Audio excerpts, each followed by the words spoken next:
Hello दोस्तों, कैसे हैं आप सब। मैं विवेक कुमार अपने वीडियो में स्वागत करता हूं। आज का वीडियो खास होने वाला। आज हम बात करेंगे एक और नई भर्ती के बारे में जो कि आपका रेलवे की तरफ से निकल के आ रही है। ये भर्ती आपकी एमटीएस यानी जो मेन रूप से आपका होता है रेलवे में होता है, उसी तरह का ये आपका जॉब रहने वाला है। और कुछ इसमें आपका अलग है, सिविल में हो गया, इलेक्ट्रिकल में हो गया, ये सब रहने वाले हैं। ये जो आपकी भर्ती है dedicated freight corridor corporation of India limited, इसके तरफ से निकल के आ रही है, जो कि आपका एक government of India ministry of railway के अंडर ये आपकी जो आती है, ये जो भर्ती है आपकी इसी के अंडर आती है। इसमें जो आप जो रहने वाला है मतलब मालगाड़ी जो होता है उसके लिए ट्रैक बनाया गया स्पेशल ट्रैक कि उस पर सिर्फ मालगाड़ी ही चलेगी। इमरजेंसी में आपका और कोई भी ट्रेन चल सकती है, उसी में आपका ये रहने वाला है, जो कि आपका भारत सरकार के अंदर आपका रेल मंत्रालय के अंदर ये आपका आता है। इसका जो आपका नाम हो गया DFCIL, ये इसका आपका शॉर्ट फॉर्म है, जिसको हम लोग बोलते हैं dedicated freight corridor corporation of India limited. तो हाँ, ये आपका भारत सरकार के अंदर ये कंपनी। इसका जो आपका एडवर्टाइजमेंट नंबर भी आपको दिया गया है 1/2025, ये आपका है, ये आपका रिक्वायरमेंट नोटिस है। इसके बाद हम लोग देख लेते हैं, इस वीडियो में हम लोग बात करेंगे आपका अप्लाई डेट क्या रहने वाला है, कब होगा आपका आपका एग्ज़ाम पैटर्न क्या रहने वाला है, एज क्या मांगा है, सिलेबस क्या रहने वाला है, एलिजिबिलिटी क्या रहने वाला है, सिलेक्शन प्रोसेस क्या मांगा है। तो सारी चीज़ इस वीडियो में हम लोग बात करेंगे, तो वीडियो को अंत तक जरूर देखें। तो हाँ, इसके पहले हम लोग बात कर लेते हैं इंपॉर्टेंट डेट्स के बारे में, जो कि आपका ओपनिंग डेट आपका 18 जनवरी से शुरू होगा। आपका 18 जनवरी से शुरू होगा, 18 जनवरी आपका। और इसमें जो आपका लास्ट डेट रहने वाला है 16 फरवरी तक रहने वाला है आपका। और इसमें आपका अगर मान लीजिए अगर फॉर्म भरते समय आपसे कुछ गलती होता है, अब अगर आप खुद भर रहे हैं या किसी से भरवा रहे हैं, किसी के थ्रू साइबर कैफ़े से अगर, तो इसका करेक्शन डेट भी आपका 23 फरवरी से 27 फरवरी आप कुछ मतलब इसमें करेक्शन भी करवा सकते हैं। और एक इसमें आपका जो एग्ज़ाम CBT 1 CBT 2 और जो भी है वीडियो में बात करेंगे। तो मान लीजिए अप्रैल में यानी अप्रैल 2025 में इसका आपको एग्ज़ाम CBT 1 देखने को मिलेगा। फिर इसके बाद आपका CBT 2 मान लीजिए अगस्त में देखने को मिलेगा। और आपका यही नॉर्मल मतलब एक टेंटेटिव है, ये आपका नोटिस जो आया है इसमें ये अभी कुछ ऐसा बताया नहीं गया, सिर्फ जो शॉर्ट नोटिस आया इसमें आपका यही अप्लाई और लास्ट डेट आपका बताया, करेक्शन ये सब बताया है। अभी एग्ज़ाम डेट या आपका कब एडमिट कार्ड ये सब कुछ नहीं बताया आपको। तो हम लोग मतलब एक टेंटेटिव मान के चलते हैं कि हाँ ये हो सकता है। फिर आपका अक्टूबर नवंबर तक फिजिकल भी मान लीजिए हो सकता है ये अब। तो हाँ, फिर इसके बाद हम लोग बात कर लेते हैं एप्लीकेशन फी। इसमें आपका पोस्ट वाइज फी लगने वाला है, जैसे कि जनरल, OBC, EWS का एग्जीक्यूटिव पोस्ट में इसमें जो आपका रहने वाला है 1000 रहने वाला है, 1000। और फिर इसके बाद हम लोग बात कर लेते हैं MTS में आपका जनरल, OBC और EWS का आपका 500 रहने वाला है, 500 रहने वाला। और हम लोग जानते ही SC ST और आपका विकलांग या एक्स सर्विसमैन का आपका 0 रहने वाला है, 0 रहने वाला है। फिर हम लोग बात कर लेते हैं एलिजिबिलिटी क्राइटेरिया इसमें क्या मांगा है। इसमें जो आपका एजुकेशनल क्वालिफिकेशन मांगा है, आप मतलब पोस्ट वाइज मांगा है, जैसे अगर आप मान लीजिए एग्जीक्यूटिव का भर रहे हैं तो इसमें अलग मांगा है, आपका MTS का भर रहे हैं तो इसमें अलग मांगा है। तो हाँ, हम लोग जूनियर मैनेजर का बात कर लेते हैं, ये आपका फाइनेंस में है, इन फाइनेंस पे है आपका भर। तो हाँ, इसमें जो आपका बैचलर डिग्री होना चाहिए इन फाइनेंस, यानी आप ग्रेजुएशन पास होने चाहिए फाइनेंस बैकग्राउंड से, तो अब आप भर सकते हैं इसमें। फिर आपका एजुकेटिव सिविल हो गया, इसमें आपके पास डिप्लोमा होना चाहिए सिविल में। और एक बात हम बात करना चाहते हैं, अगर जिस भी मतलब भर्ती में आपका डिप्लोमा मांगता है कोई चीज़ में, तो इसका आपका डिग्री भी तो डिग्री वाले भी भर सकते हैं। तो नॉर्मल सी बात है, अगर आपने BTech सिविल से किया होगा तो भी आप इस फॉर्म को भर सकते हैं। ये आपका हो गया। फिर हम लोग एजुकेटिव इलेक्ट्रिकल का बात कर लेते हैं। इसमें भी आपका सेम रहने वाला डिप्लोमा इन इलेक्ट्रॉनिक्स इंजीनियरिंग। इसमें भी अगर आप बी या बीटेक किए हैं इलेक्ट्रिकल मतलब ब्रांच से तो भी भर सकते हैं आप। फिर इसके बाद आपका सिग्नल एंड टेलीकॉम, इसमें भी आपका डिप्लोमा होना चाहिए इलेक्ट्रॉनिक्स में एंड टेलीकम्युनिकेशन में होना चाहिए। हम लोग जो मेन बात करते हैं जिसका जो सबसे ज़्यादा पोस्ट भी रहने वाला है आपका एमटीएस। ये जो वैकेंसी है आपको लगभग हो गया पिछली बार जो आया था आपका 18 आपको 2018 को ये वैकेंसी आई थी आपका पिछली बार। लगभग ये वैकेंसी आपको 6 साल के बाद देखने को मिल रही है। 6 साल के बाद 2025 में 6 साल के बाद। तो हाँ, इसमें जो आपका एमटीएस का रहने वाला है, पिछला बार भी एमटीएस का सेम ही था 10th पास और आईटीआई, तो इस बार भी सेम ही रहने वाला। 10th पास होना चाहिए और आपके पास आईटीआई मतलब सर्टिफिकेट होना चाहिए, आप आईटीआई पास होने चाहिए। तो हाँ, फिर इसमें जो आपका एज लिमिट रहने वाला है ये आपका जूनियर मैनेजर का 18 से 30 साल है और एग्जीक्यूटिव का आपका 18 से 30 साल है। एमटीएस का आपका 18 से 33 साल दिया है और ये आपका 1/1/2025 तक हो जाना चाहिए इसके अंडर। फिर हम लोग बात कर लेते हैं जो नॉर्मल रिलैक्सेशन हर सरकारी नौकरी में आपको जो गवर्नमेंट जॉब होता है, जो सरकार मतलब जो हर कैटेगरी को मिलता है वो रहने वाला ही है। जैसे आपका 5 इयर्स और SC/ST कैंडिडेट का आपका हो गया, OBC का 3 साल वो इसेंशियल, फिर आपका 10 साल हो गया PWBD का या विकलांग का, इसमें भी आपका कैटेगरी अलग अलग का है। और SC/ST OBC NCL ये आपका PWD का एक कैटेगरी है। तो हाँ, फिर हम लोग बात कर लेते हैं वैकेंसी डिटेल। इसमें जो आपका जूनियर मैनेजर फाइनेंस वाला का आपका 3 रहने वाला है, 3। आपका एग्जीक्यूटिव सिविल का आपका 36 रहने वाला, इलेक्ट्रिकल का आपका 64 रहने वाला और आपका फिर सिग्नल एंड टेलीकॉम का 75 रहने वाला। जो सबसे ज़्यादा जो वैकेंसी आपका रहने वाला है एमटीएस का आपका कितना रहने वाला है आपका 464। और एक बात, जो सबसे ज़्यादा फॉर्म भी फिल होगा ना आपका एमटीएस में ही होगा, क्योंकि नॉर्मल 10th पास मांगा है, आईटीआई सर्टिफिकेट मांगा है, तो सबसे ज़्यादा भी आपका जो आपका कंपटीशन रहने वाला है इसी पोस्ट के लिए रहने वाला है एमटीएस के लिए। तो हाँ, ये आपका हो गया 464 फुट। फिर हम लोग बात कर लेते हैं एग्ज़ाम पैटर्न का। मैंने बताया ही कि आपका एग्ज़ाम जो होगा CBT 1 CBT 2 और एमटीएस में आपका फिजिकल होगा। तो आपका CBT 1 हो गया, CBT 2 और फिजिकल हो गया। तो हम लोग बात कर लेते हैं CBT 1 में। CBT 1 में आपका 100 मतलब मल्टीपल चॉइस क्वेश्चन यानी 100 MCQ क्वेश्चन रहेगा आपका CBT 1 में। MCQ जो कि आपका X मार्क्स इस मनी यानी कि आपका 100 मार्क्स के लिए रहेगा। एक क्वेश्चन अगर आप सही करते हैं तो X मार्क्स आपको मिलेगा। फिर आपका ड्यूरेशन जो 90 मिनट आपका रहने वाला है, समय आपका 90 मिनट रहने वाला है। और फिर इसमें भी आपका थोड़ा सा कैटेगरीज वाइज दिया है, जैसे PWD यानी जो विकलांग है इसको 120 मिनट आपको समय दिया है, ये है।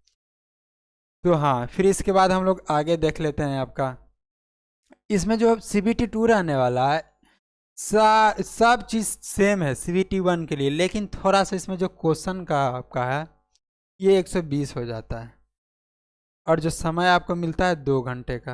हाँ, आपका जो रहने वाला है 2 घंटे समय लगेगा। और एक बात, इसमें जो आपका निगेटिव मार्किंग रहने वाला है 1/4 आपका 4 गलती पर आपको 1 नंबर माइनस होगा 0.25, ये निगेटिव मार्किंग हो गया आपका। तो हाँ, तो आपका जो मतलब लगभग सेम ही है आपका CBT 1 CBT 2 CBT 1 में आपका 100 क्वेश्चन रहेगा, 90 मिनट समय मिलेगा। इसमें आपका 120 क्वेश्चन रहेगा, 2 घंटा समय मिलेगा। ये है आपका, और नेगेटिव मार्किंग दोनों में आपका 1/4 ही रहने वाला है, 1/4। फिर हम लोग बात कर लेते हैं आपका जो क्वेश्चन पूछने वाला है मैथमेटिक्स और न्यूमेरिकल एप्टीट्यूड से 130 प्रश्न आपका पूछेगा। जनरल अवेयरनेस से आपका 15 हो गया, जनरल साइंस से आपका 15 हो गया, लॉजिकल रीजनिंग जनरल इंटेलिजेंसी इससे आपका 30 हो गया। फिर आपका नॉलेज अबाउट रेलवे DFCCIL यानी इसके बाद रिलेटेड थोड़ा सा आपका 10 क्वेश्चन रहेगा, टोटल जो आपका 100 क्वेश्चन हो गया। ये हो गया आपका। फिर हम लोग बात कर लेते हैं सिलेक्शन प्रोसेस। इसमें जो सिलेक्शन प्रोसेस आपका रहने वाला है एमटीएस छोड़कर, क्योंकि सिर्फ एमटीएस में ही फिजिकल है और बाकी जो पोस्ट है इसमें नहीं है, यानी आपका एग्जीक्यूटिव हो गया, आपका जूनियर मैनेजर का हो गया, ये सब में सिर्फ आपका रिटेन एग्जाम CBT 1 CBT 2 इसके बेसिस पे आपका सिलेक्शन होगा। फिर आपका डॉक्यूमेंट वेरिफिकेशन जो मेडिकल होता है ये होगा। तो हम लोग बात कर लेते हैं जूनियर मैनेजर। इसमें आपका CBT 1 होने वाला है, CBT 2 होगा, इसमें फिजिकल आपका नहीं होगा, फिर डॉक्यूमेंट वेरिफिकेशन होगा, फिर मेडिकल टेस्ट भी होगा। फिर आपका एग्जीक्यूटिव का सिविल का यही सेम CBT 1 CBT 2 फिजिकल नहीं होगा, डॉक्यूमेंट वेरिफिकेशन होगा। फिर आपका इलेक्ट्रिकल का भी CBT 1 CBT 2 फिजिकल नहीं होगा, डॉक्यूमेंट वेरिफिकेशन। फिर आपका मेडिकल, फिर आपका SNT यानी टेलीकॉम वाला का भी आपका वही रहने वाला है, CBT 1 CBT 2 फिजिकल नहीं होगा, डॉक्यूमेंट वेरिफिकेशन, फिर आपका मेडिकल टेस्ट। जो आपका मेन है मल्टीटास्किंग स्टाफ, इसमें आपका फिजिकल होगा। इसमें आपका CBT 1 भी होगा, CBT 2 होगा, और एक बात, इसमें फिजिकल का मार्क्स नहीं ऐड होगा आपका फाइनल मेरिट में। आपका CBT 1 CBT 2 इसी का मार्क्स फाइनल मेरिट में ऐड होगा। सिर्फ फिजिकल आपका क्वालिफाइंग इन नेचर, यानी आपको सिर्फ क्वालिफाई करना है। तो ये हो गया। फिर आपका डॉक्यूमेंट वेरिफिकेशन, फिर आपका मेडिकल टेस्ट। फिर हम लोग बात कर लेते हैं फिजिकल, जो कि आपका MTS पोस्ट में होगा, इसके बारे में कि आपका फिजिकल में क्या होने वाला है। तो हाँ, इसमें बताया आपका detail of physical efficiency test for the post of multitasking staff MTS, जो आपका पोस्ट है N1 लेवल 1 का। इसमें ये आपका क्वालिफाइंग मार्क्स इसमें आपका बोला है passing physical efficiency test is mandatory and the same will be qualifying in nature, यानी कि आपको जो फिजिकल एफिशिएंसी टेस्ट है, जो फिजिकल है आपका, उसको पास करना आपको कंपलसरी है सिर्फ, लेकिन ये क्वालिफाइंग इन नेचर यानी सिर्फ क्वालिफाइंग यानी सिर्फ आपको पास करना, इसका मार्क्स कोई ऐड नहीं होगा। फिर इसमें आपको नीचे यही बताया the final merit list of the multitasking staff MTS category will be only be drawn on the basis of marks obtain in second step. आपका ये हो गया। फिर हम लोग बात कर लेते हैं based on the merit of the candidate in the second state CBT candidate shall be called up for PET 3 times of the committee wise total vacancy of the post notified in the advertisement। इसमें ये बताया है कि जो भी बच्चा CBT 2 में, मतलब मान लीजिए CBT 1 में क्वालिफाई हो गए हैं आप, इसके बाद CBT में बुलाया जाएगा, इसमें क्वालिफाइंग हो जाएंगे, तो जो भी बच्चा CBT 2 में क्वालिफाई होगा उसका 3 गुना ही आपको फिजिकल के लिए बुलाया जाएगा। CBT 2 में जितना भी बच्चा पास होंगे इसका 3 गुना। मान लीजिए आप 1000 बच्चा पास होते हैं नॉर्मल से, 1000 या 10,000, ठीक है, इसका आपको 3 गुना कर लीजिए, यानी 30,000 ही आपको, मतलब 30,000 ही बच्चे को फिजिकल में बुलाया जाएगा, PET यानी फिजिकल में।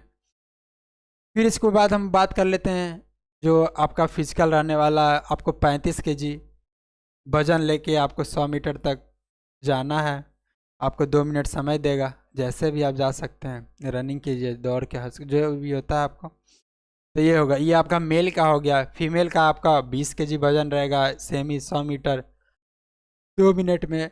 फिर इसके बाद आपका रनिंग भी हो गया, 1000 मीटर आपको दौड़ना है 4 मिनट 15 सेकेंड में, ये मेल का हो गया। फीमेल का भी 1000 रहने वाला है, लेकिन समय थोड़ा सा ज़्यादा मिलता है, 5 मिनट 40 सेकेंड।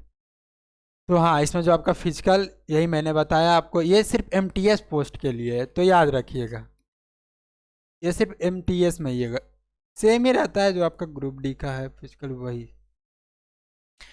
फिर हम लोग जो मेन जो हर बच्चे का रहता है कि हाँ सैलरी क्या रहने वाला है, सैलरी इसमें पैसा क्या मिलेगा, तो इसमें भी आपका पोस्ट बाय सैलरी रहने वाला है। जैसे मैं आपका जूनियर मैनेजर फाइनेंस, इसमें आपका जो रहने वाला है 50,000 से लेके 1,60,000 तक, आपका जो बेसिक पे रहेगा वही 50,000 प्लस ही रहेगा।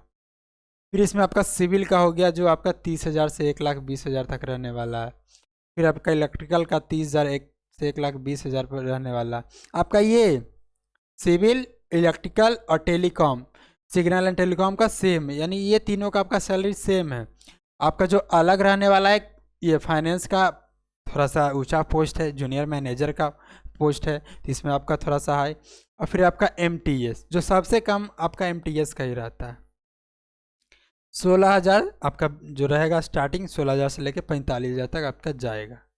तो ये आपका हो गया सैलरी, ये आपका क्या हो गया सैलरी। फिर हम लोग बात कर लेते हैं जो अप्लीकेशन प्रोसेस। अब सब चीज़ तो हो गया, तो माइंड में आ रहा होगा कि हम लोग इस फार्म को कहाँ से भर सकते हैं, कहाँ से देख सकते हैं, आ रहा होगा। तो हाँ, ये आपका देख रहे हैं जो ऑफिशियल वेबसाइट है आपका, ऑफिशियल वेबसाइट https आपका dfccil.com, यहाँ से आप जाके भर सकते हैं। नहीं तो हमारा टेलीग्राम चैनल है अच्छी पढ़ाई सरकारी नौकरी, डिस्क्रिप्शन में उसका लिंक प्रोवाइड कर दिया जाएगा, वहाँ से आप ज्वाइन हो सकते हैं। और इसका डिटेल नोटिफिकेशन लिंक के साथ वहाँ पे प्रोवाइड कर दिया जाएगा, वहाँ से आप डिटेल नोटिफिकेशन भी देख सकते हैं, अप्लाई भी कर सकते हैं। और हम लोग जो भी सरकारी नौकरी, जो भी गवर्नमेंट जॉब वैकेंसी जो भी आती है, सबसे पहले हम लोग वहाँ प्रोवाइड कर देते हैं। तो हाँ, ये हो गया आपका। डिस्क्रिप्शन में हमारा टेलीग्राम चैनल का लिंक है, वहाँ पे आप जाके ज्वाइन हो जाइए।